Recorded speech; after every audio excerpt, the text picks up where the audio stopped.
Palavra da Verdade, com Hernandes Dias Lopes. Que privilégio poder partilhar com você, neste momento, o programa Verdade e Vida, trazendo uma mensagem ao seu coração. Tenha fé e não medo. Eu quero basear esta mensagem no Evangelho de Cristo, conforme o relato de Marcos, capítulo 4, versos 38 a 40. Vamos ouvir a leitura deste texto. E Jesus estava na popa, dormindo sobre o travesseiro. Eles o despertaram e lhe disseram: Mestre, não te importa que pereçamos? E ele, despertando, repreendeu o vento e disse ao mar: Acalma-te, emudece. O vento se aquietou e fez-se grande bonança. Então lhes disse: Por que sois assim tímidos? Como é que não tendes fé? Eu quero dizer a você que as tempestades existem e elas são inevitáveis, elas são imprevisíveis, elas são inadministráveis e elas são pedagógicas. Nós não vivemos blindados numa estufa. A nossa vida não se desenrola num parque de diversões, num jardim grinaldado de flores. Pisamos desertos tórridos, atravessamos vales escuros, navegamos por mares revoltos e enfrentamos turbulências na nossa jornada. O texto que nós lemos retrata um episódio na vida dos discípulos de Jesus. Jesus tinha acabado de ensinar as parábolas do reino, às margens do mar da Galileia, e então ele entra no barco com os seus discípulos e dá uma ordem para eles: passemos para outra margem. E ele, cansado que estava, porque era perfeitamente homem, pegou o travesseiro, foi lá para trás no barco, na popa do barco, deitou e dormiu. Enquanto navegavam, eles são colhidos por uma borrasca, por uma tempestade. Os ventos fuzilavam com fúria o barco frágil e ele rodopiava dentro do mar. E os discípulos tentaram resolver o problema, mas não conseguiram. Então eles recorrem a Jesus com a pergunta em tom de censura: Mestre, não te importa que pereçamos? Na cabeça deles, não estava bem resolvido isso, porque Jesus tinha dado uma ordem: passemos para outra margem. Para eles, estaria tudo bem, tudo seguro, porque estavam debaixo de obediência, eles estavam na rota da obediência a uma ordem expressa de Jesus. Então eles entram em crise, numa espécie de confusão mental. Por isso recorrem a Jesus, dizendo: o senhor não vai fazer nada? O senhor não está vendo o risco? O senhor não está vendo o perigo? O senhor não está vendo a morte mostrando para nós a sua carranca? E diz a Escritura que Jesus se levanta, repreende o vento, repreende o mar, diz: acalma, sossega. Como se o mar e o vento fossem uma fera selvagem que precisa receber a ordem peremptória do domador. E o mar tem ouvidos e o vento escuta a voz do Criador e se encolhe e faz-se grande bonança. Então, diz a Bíblia, que Jesus agora é que pergunta aos discípulos assim: por que sois assim tímidos? Como é que não tendes fé? Em outras palavras, por que vocês estão com medo? Por que vocês não têm fé? E eu pergunto, se você estivesse lá, na mesma circunstância, você estaria com medo? De noite, um barco frágil, o vento fuzilando, as ondas encrespando, o barco rodopiando, a morte mostrando a carranca, você estaria com medo se estivesse lá. Mas Jesus dá uma ordem clara: por que vocês estão assim com medo? Ou faz uma pergunta clara. Por que vocês estão com medo? Por que vocês não têm fé? Eu gostaria de ajudar você, dizendo por que aqueles discípulos deviam ter fé e não medo. E vou lhes dar 4 motivos, com recurso mnemônico, ou seja, todos começando com a letra P para facilitar a sua memorização, por que eles deviam ter fé e não medo. Em primeiro lugar, eles deviam ter fé e não medo por causa da palavra de Jesus. Veja você, a promessa de Jesus para eles: passemos para outra margem. Se Jesus dissera para eles, passemos para outra margem, essa era a promessa dele, qual era o destino deles? A outra margem.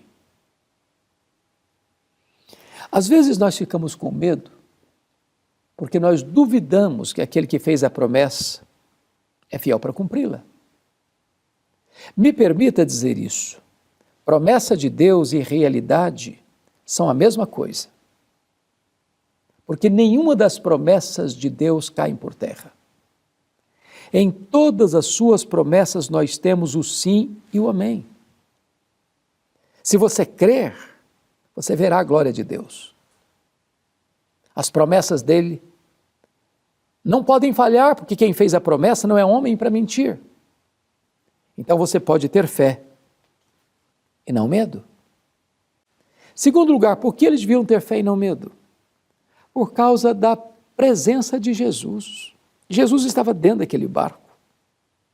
Jesus é o Criador do céu, da terra, do mar, do vento, do universo, enfim.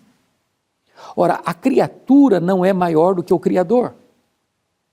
A criatura não pode desafiar o Criador.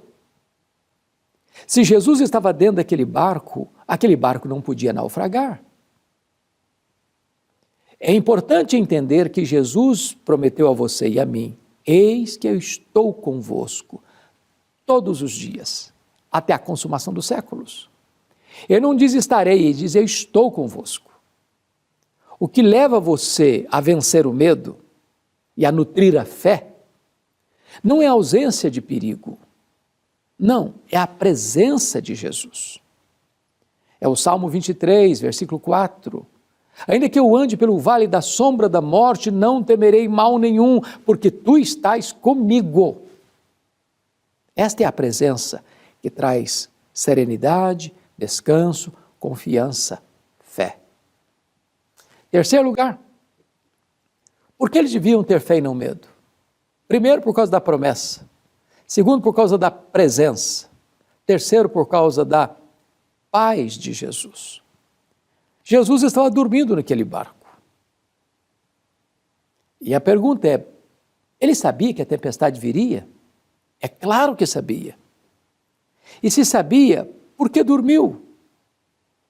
Ele dormiu porque sabia que tudo estava sob controle. Paz não é ausência de tempestade.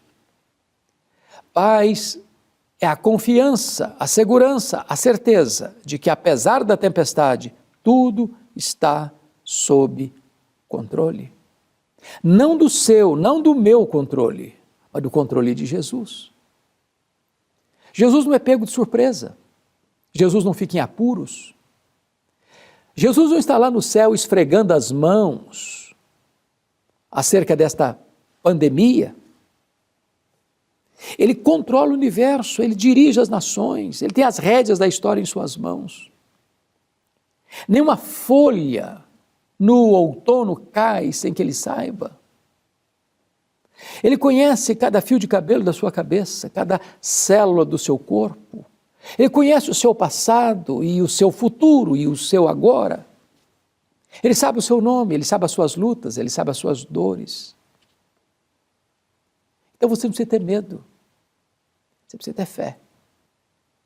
Você pode ter paz, descanso, serenidade.